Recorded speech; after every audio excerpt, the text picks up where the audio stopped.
Recently, in my online book club for women, we read the book Atomic Habits by James Clear. I got a lot of great takeaways and inspiration from this book, and so I decided to make a video for all of you outside of the book club with a couple of goals in mind. One, I know your life is super busy and perhaps you want to get the inspiration and knowledge from a book, but don't always have time. So I want to literally spoon feed some of these great pieces to you so that you can take these away and implement them into your life right away. And then two, I hope this piques your curiosity. I hope that in hearing this video, you start to realize the wonderful ways that you can start to become empowered into making small changes that add up over time that can create drastic differences and improvements in your life. I also hope that when you hear one of the mind-blowing stats that I'm going to share later in this video, that you no longer feel that you don't have time to read books. I think when we can start to really notice, become aware of these small chunks of time that we have throughout our day that we waste doing other things we'll talk about later, and we can instead swap that out with a good book, we can really start to get some good accumulation in these self-help, empowering novels, or other titles that really help us make an impact in our emotional health, our physical health, or otherwise. So I'm really excited for you to hear these. I would love to hear from any of you in the comments. If you've read this book, what were your takeaways? If you haven't read this book, I would love to hear what your favorite takeaways from this video are, as well as any other input you've had while listening to this episode. Okay, so one of the first takeaways that he discussed pretty early on in the book is that our habits can compound for us or against us. So he talked about positive compounding and negative compounding. So what does he mean by that? He talks about how our bad habits can accumulate over time. He talks about how something small, like maybe just hitting that snooze button and getting an extra 10 minutes over time, what that can actually turn into at the end of the year. It can be a little bit disheartening to hear these things, but he right away goes into positive compounding. This is what I love, and this is what I want you to start to hear and understand, is that making these very, very small changes, he talks about a 1% change, can yield drastic improvements and enhancements in our life over time.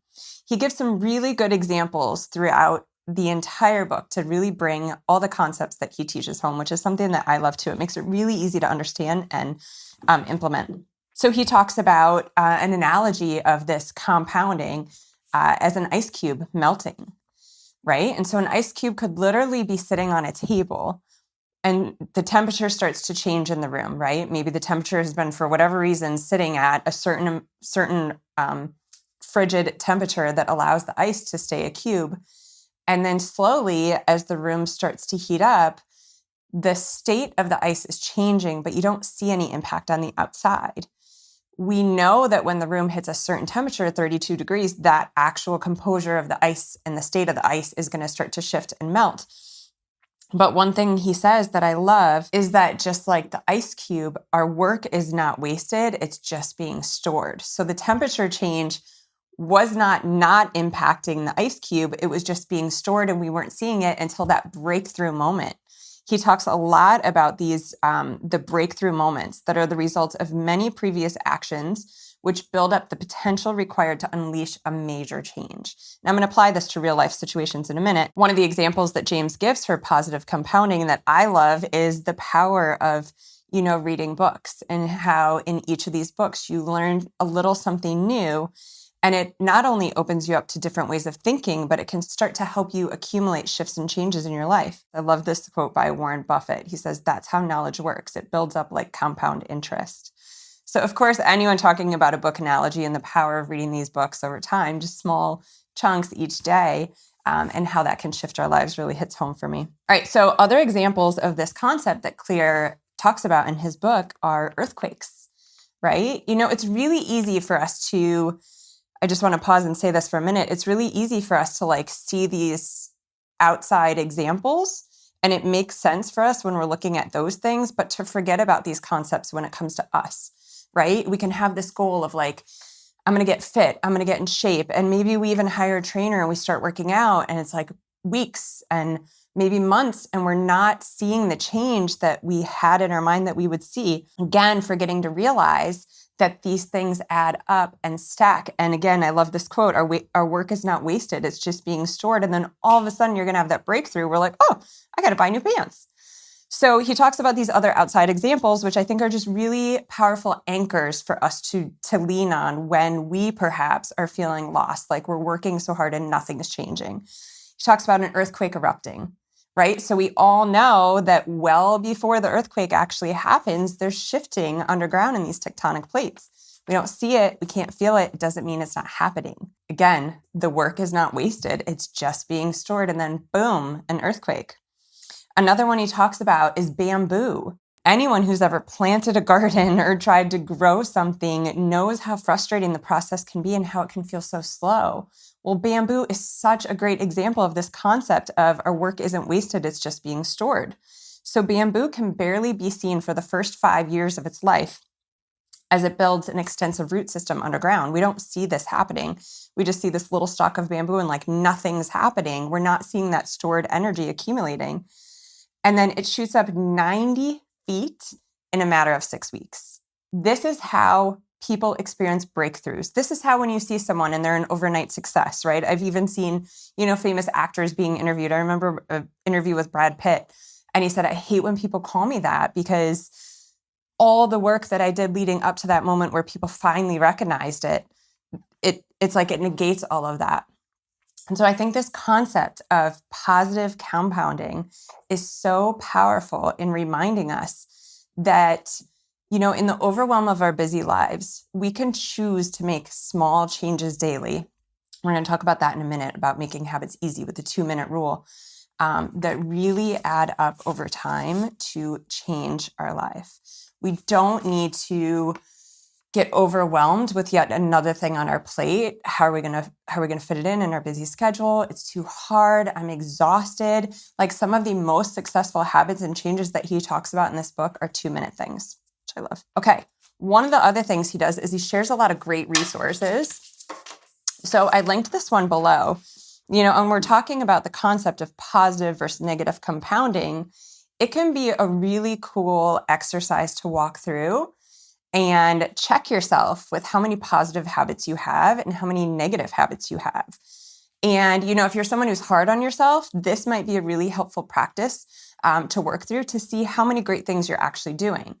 If you're someone who needs some accountability, you're going to see it right on the sheet. I'm going to walk you through this process in a second, but you're going to see how many things that you're doing that are stacking up against you. And over time, maybe you don't feel those today, but over time, you might notice the negative effect of those. One that comes to mind as I'm saying that is, this is a powerful one. This could make me tear up a little bit, but you think about those everyday moments with our children. If you're someone who has kids, and, when it's either we pick them up from school or we're having dinner together and they've got something so exciting to tell us and our faces are in digital world. In the moment, it doesn't seem detrimental. God, this one hits me hard. In the moment, it doesn't seem detrimental, right? It's just 30 seconds. It's just one text message. I just got to send this one last email. But over time, how does that hit our kids? And I think the reason this one hits me so hard is that, we're really living in uncharted territory. The digital age is early enough that we don't know how this is impacting our kids. And so I hope that one of the takeaways that a lot of people get from this, especially if you have children, is to maybe put some boundaries and accountability on ourselves for these ways that our phones, our emails just slide in and take over our lives. And even if you don't have kids, this is for yourself. This is accountability for yourself, to give yourself permission to detach from that device and get out into the outside world. Widen your vision. If you think about it, literally when we're on these devices, we're literally looking right here, missing everything going on around us, literally. And so I also hope that, in hearing this video, if there's nothing that you take away from it, perhaps you start to navigate and change your relationship with phones and emails. And I will tell you, I'm not here to say this is an easy one. I struggle with this all the time. But I am going to talk about that in a minute here. Okay, but the habit scorecard. So the habit scorecard, like I said, is linked below. And this is a great way to actually see how many positive things are you doing for yourself each day and how many negative things are you doing. And how are these things going to start to compound? So there's literally 2 columns in this download. One side says your daily habits, and one side has you rate these. Positive is a plus, negative is a minus, neutral is equal. So something like waking up and taking a moment to meditate, I would say that's a positive. Waking up and very quickly checking emails or socials, for me, I would consider that a negative.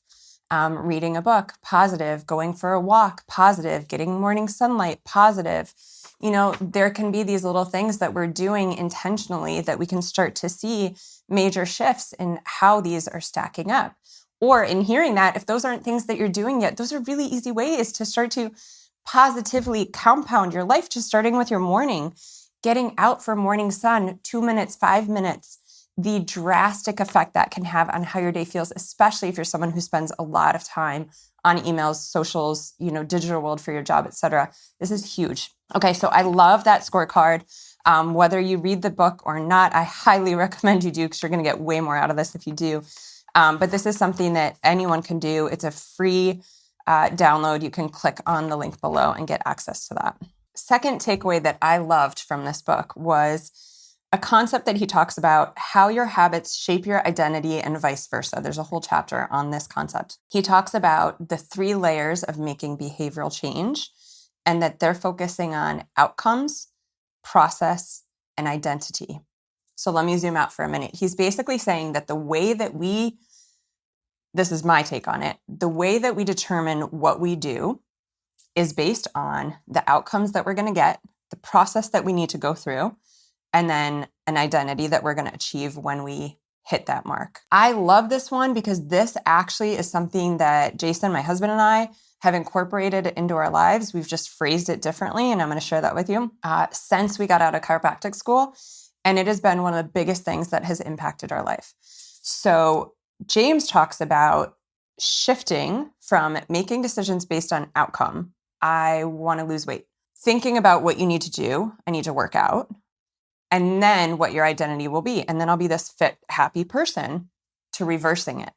So what if we focus on our identity first? I'm a fit person.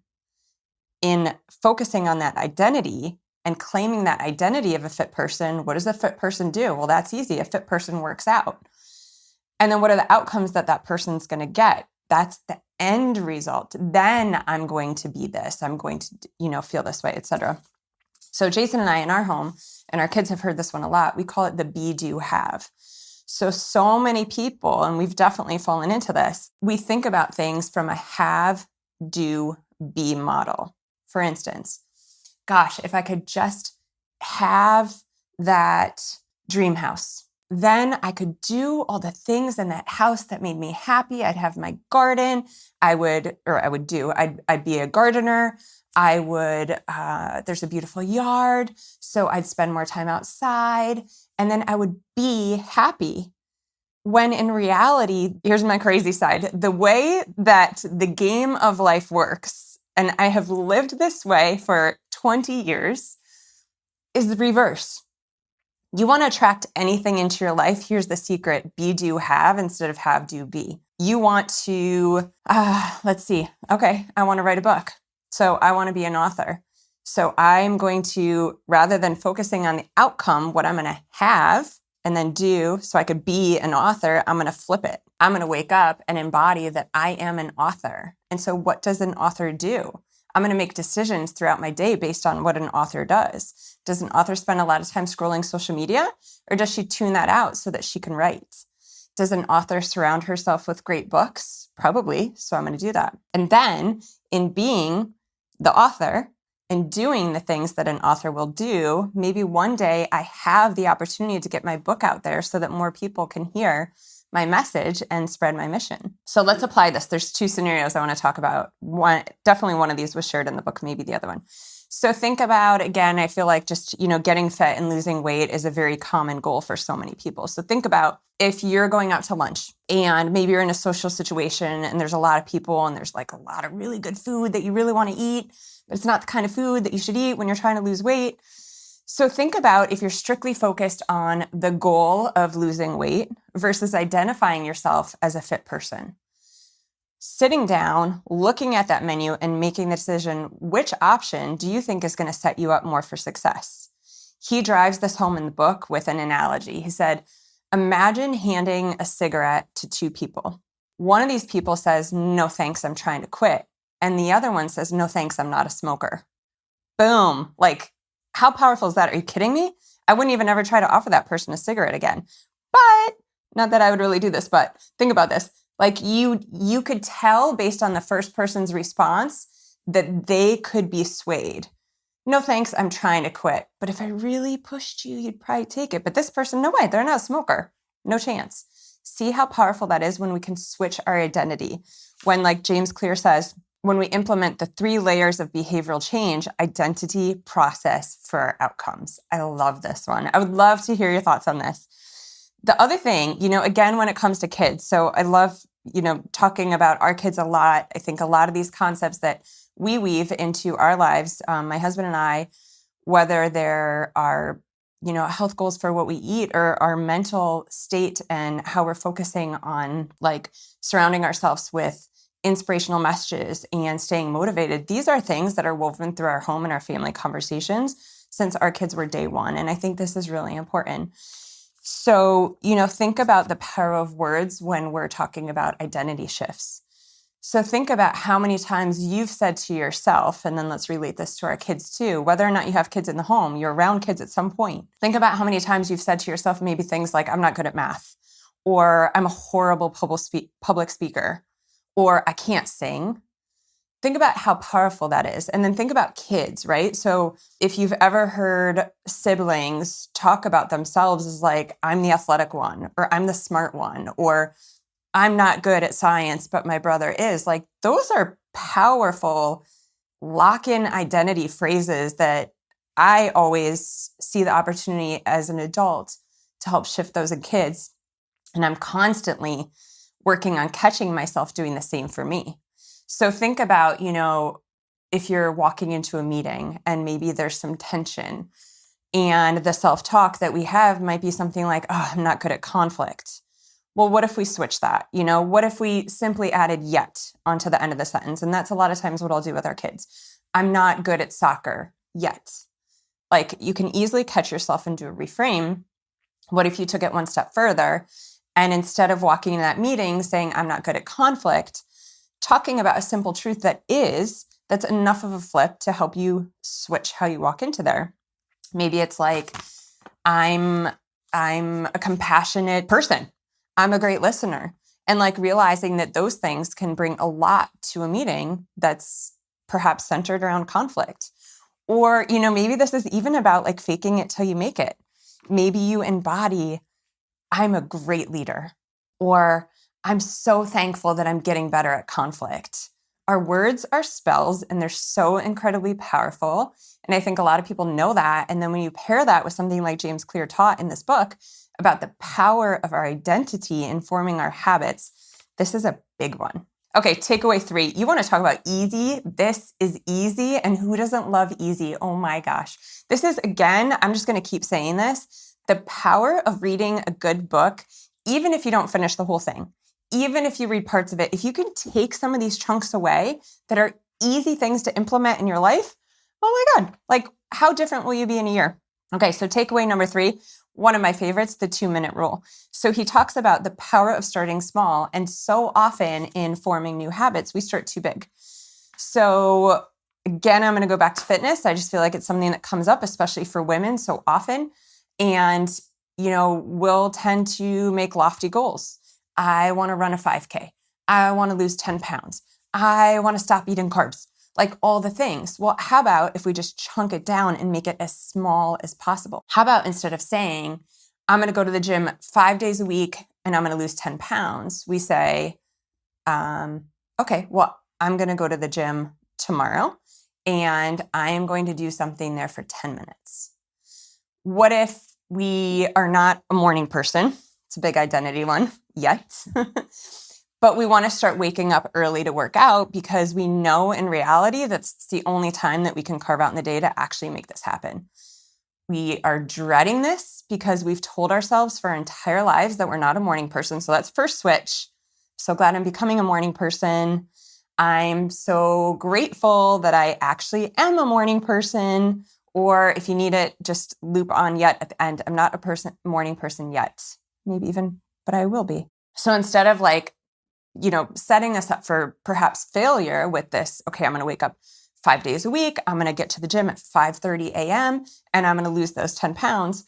How about we start with something simple like I'm going to set my workout clothes out the night before and I'm going to put them on in the morning.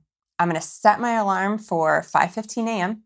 and I'm going to put my gym clothes on. And if that's all I do, that's a positive in my habit scorecard and that's a win. Let's do another one.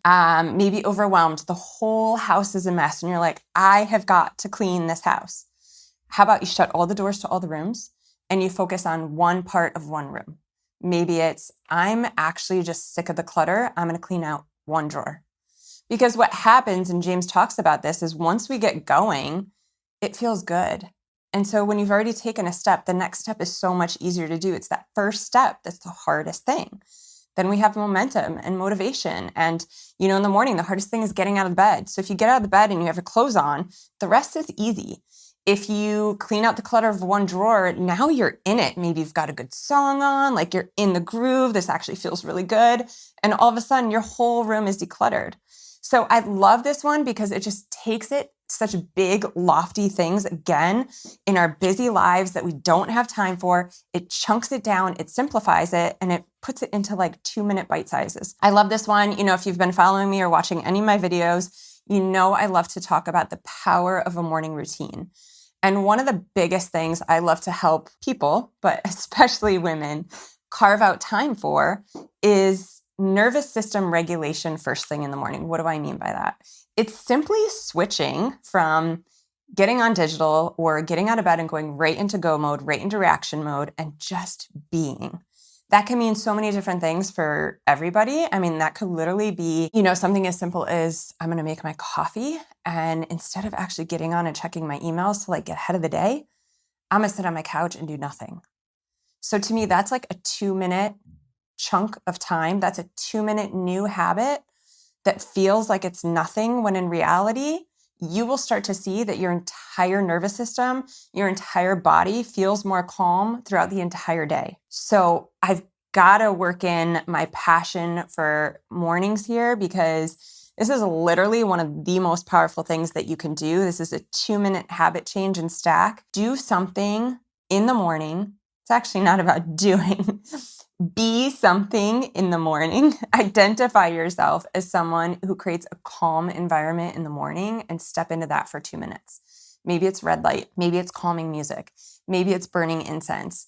I pretty much could guarantee if you just ditch your digital devices for as long as you can in the morning, but even just 2 minutes, whatever you do instead of that is going to help you with this. So big. I have some morning challenges and information and free resources to help you. I'll link those down below as well for anyone interested. The next takeaway is about automating a habit so that you never have to think about it again. Think about the bazillion decisions that we all make every single day. And think about every time you're faced with a decision, you have the opportunity to bring your emotion into it. For instance, if you set a goal of eating healthy, right? I'm going to go back to this one again. And you don't lay out clearly what that's going to look like, or you don't make it easy for yourself. You think about how many times throughout the day you have an opportunity to make a decision based on how you feel in that moment. So emotional decisions are oftentimes where we fall off course with our habits or goals. So he talks about something simple, like if you want to save money, if you're working on getting better with your finances, what if you enroll yourself in an automatic savings plan? So without even realizing it, perhaps every month, a certain amount of money rolls over from your checking into your savings, like boom. You don't have to think about doing that at the end of the night when What you actually want is to buy yourself that cute shirt because you had a rough day with your coworker. It just automatically rolls over, so you don't have to think about it. The other thing he talks about is the power of ditching a bad habit by making it impossible or improbable to do. And again, I love his anecdotes. I love his stories because they really help drive the message home. And these are the things that we can think about as anchors, again, when we're making these changes in our lives. I love analogies. So I want to share this story. So he shares the story of John Henry Patterson. This guy was born in Dayton, Ohio, in 1844. After attending college, Patterson opened a small supply store for coal miners. The store faced very little competition and enjoyed a steady stream of customers, but yet it was failing to make money. Patterson soon realized that his employees were stealing from him. So back then, you've got to remember, there were not security cameras, obviously. Also, the current system in stores with receipts, they were kept in open drawers. So it was really easy to either ditch receipts, so people could purchase something, a receipt could get chucked, and that money could go in an employee's pocket, or they could actually very easily alter them. So out of nowhere, it's like, see a need, fill a need. John Patterson saw an ad for a new invention called Riddy's Incorruptible Cashier. So this was the first cash register, and it locked in the receipts after each transaction. So these couldn't be altered, and there was literally a record of any monetary exchange that happened that day. What happened is, in the next 6 months, Patterson went from losing money to making $5,000 in profit, which is the equivalent to like $100,000 today. So what happened was, they made the habit of stealing improbable or impossible by locking it up. So how can we apply this to our lives? This one, to me, hits with digital again. And I know so many of us can relate to this. Like, if a habit we all have is being on our emails too much, checking texts late when our kids are wanting us, or we're having finally connection with a friend or a partner or spouse or our family at dinner, or spending too much time on social media, how do we make it impossible, or, more in reality, improbable? What can we do to set these boundaries on our digital world to put us in check before we just subconsciously, unconsciously grab them because it's just what we do? So, some of these things are probably things you guys are already doing. If you have other suggestions or ideas, I would love to hear them in the comment section. Things that I do is I put my airplane mode on at certain times in the morning and at night, and my phone is just away. Can we create distance between us and our device so that, again, instead of just subconsciously grabbing it and scrolling or checking or texting, we actually have to get up and go in another room, hopefully giving us enough time to realize, or we're just lazy enough to choose to not do it and instead either sit with the person in front of us who's desperately wanting connection, or better yet, spend some time with ourselves, daydreaming or whatever the stuff we used to do was before these things just imploded our lives. What if we created a roadblock or a check-in every time we looked at our phone? So what if on your screensaver, you maybe put an inspirational quote about the importance of connecting with your family or getting out in nature? Or maybe it's an even total put you in check moment. Is there something better you could be doing with your time than spending it with me? Like a secret message from your phone, so that every time you unlock that screen, you've got an accountability partner, which we're going to talk about in a minute, staring you in the face, asking you if this is really what you want to be doing with your time, right? This is where, at the beginning of this episode, I talked about, the possibility and the curiosity I hope to pique in you, that perhaps in hearing some of these concepts, you start to think about incorporating more books into your life. Think about, these are a handful of takeaways from this one book. Think about if you read a book a month. Think about if you read even less than that.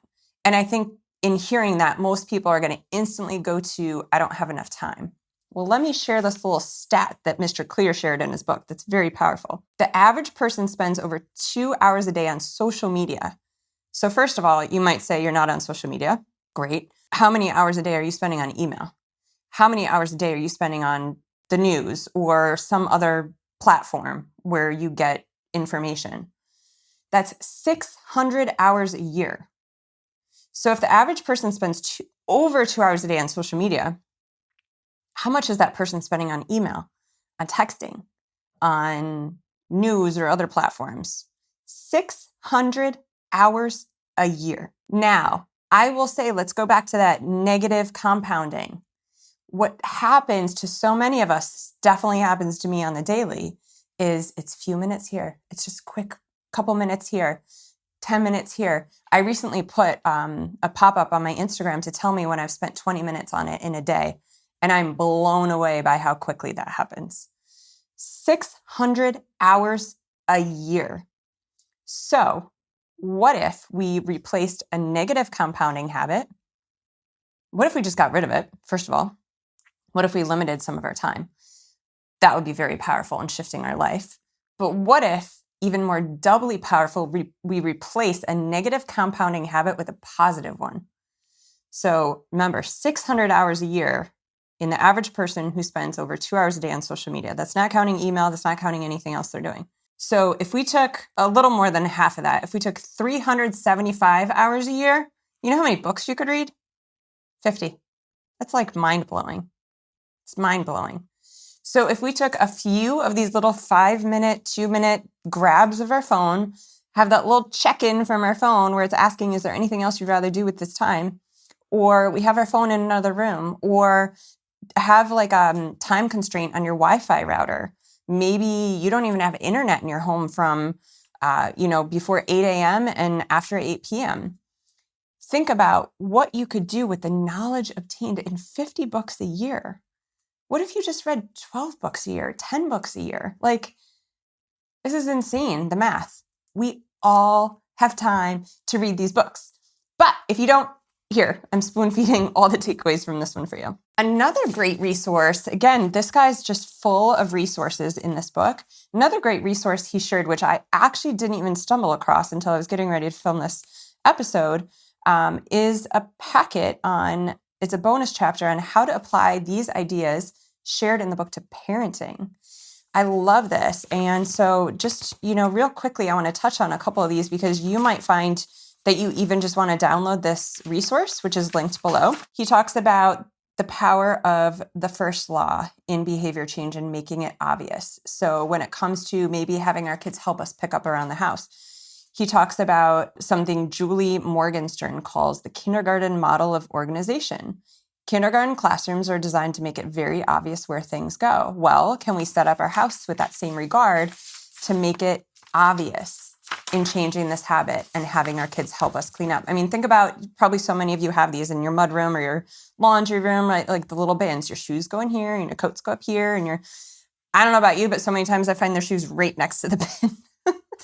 But at least we're trying. Okay, another one he talks about making it attractive. So especially for anyone who maybe has like kids that are approaching the teen years, and if we're a little bit getting concerned about the kids they're hanging out with, how can we make it attractive? Well, we can't necessarily control who they're hanging out with per se, but can we do our best to put them in environments where there are opportunities for healthy connection with other children? For instance, can we maybe sway the community where we spend the most time or where we go with our kids so they start to see these opportunities for, healthy social interactions, like at a gym or a fitness club or at a park or, things like that? Are you in a school where there's a lot of like-minded families that you can spend some time with together as a family on the weekends?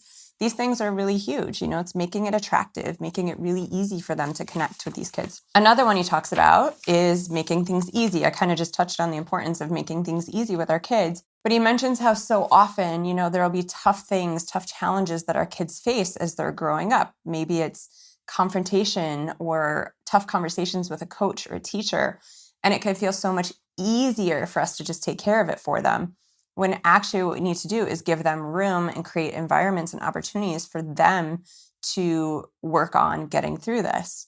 He cites, again, like a really easy takeaway, take home example that we can apply, and just relating it to our kids doing homework. And how can we make them doing their homework easiest? Well, we can set up the environment. We can maybe make it really organized for them, maybe have some great different spots for the pens and the pencils and, making it attractive and easy. They know where all their stuff goes. It's clear of clutter. They've got this quiet space they can just retreat to. And that's how we can start to support our children rather than doing it for them. I love this. The last one, which is so great to hear as a parent is just how powerful praising our children for what they're doing is, because that just comes so naturally as a parent, right? We all do these things all the time. And again, one of my favorite takeaways from this book is how easy these things are to implement in our lives. Okay, my last favorite takeaway, and I saved it for the end because it's one of my favorite things to talk about, and it's the power of an accountability partner. In this book, James Clear talks about a habit contract. And again, he gives a story to bring the message home. But this one is about the power of sharing with someone else what we're doing, because they will help, no matter what way they show up, they will help hold us accountable just in knowing that we shared it with them. So the story he shares is around the seatbelt laws. So he says seatbelt laws are an example of a habit contract. The first seatbelt law was passed in New York in December of 1984. At that time, just 14% of people regularly wore a seatbelt. Within 5 years, over half the nation had seatbelt laws. And in 2016, over 88% of Americans buckled up every time they got in a car. So in 30 years, there was a complete reversal in the habits of millions through this habit contract. So, government uses habit contracts all the time through laws and regulations. And we can do the same thing by pairing up with an accountability buddy.